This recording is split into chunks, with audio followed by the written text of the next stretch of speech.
The title of this podcast is Don't Allow Your Stories to Cause You Suffering.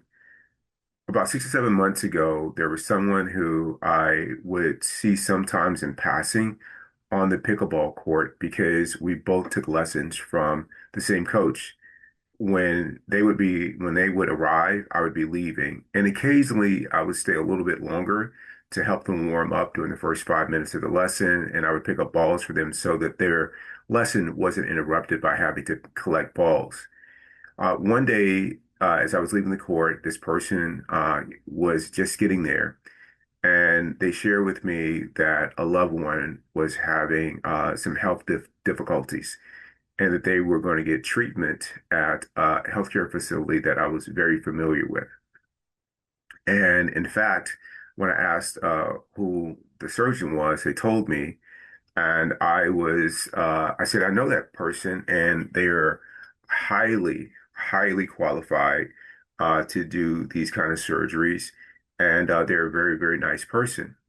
And so I guess on some level, I just gave some positive feedback that was comforting to this person. Well, a few months after that interaction, the person's loved one had the surgery, and the surgery went well, but their health situation was so critical that the outcome wasn't what everybody wanted. And so I stopped seeing the person whenever I would leave the court on these specific days where we would normally cross paths. And I remember when I learned about what happened with their loved one. I remember my mind immediately, without any kind of hesitation, started to spin this narrative that they were no longer coming to the court because it was just too painful to see me because I had given this positive feedback about the person who was part of the team that was providing care to their loved one. And and thankfully for my practice, I was able to say, like, I don't know that to be true, whatever my mind was saying. And in absence of knowing, I gotta let that go. And I just, you said a prayer and sent a blessing to this person and their family. And we didn't cross paths for several months. Every once in a while, when I would come to the court, I would think about them though. And my mind would continue to quickly, you know, read that story out loud again. But before I got too deep into one of the paragraphs, I would again shut it down and say no comment, which is something that I often say whenever my mind is trying to create a story. I would say no comment and that I don't know why they're not on the court anymore. And I would wish that person well and their family. And so this happened, a few times over maybe 5 or 6 times over the last 6 or 7 months.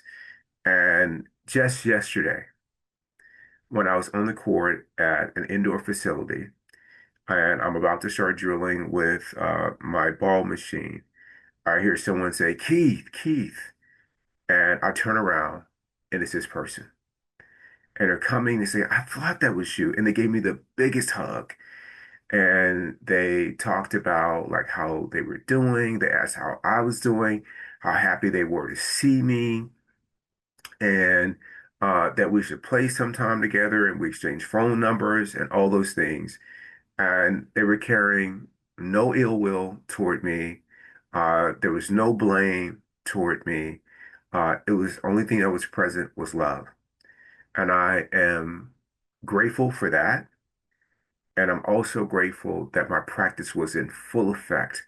That while I can't control what my mind does, what I can control is listening to it.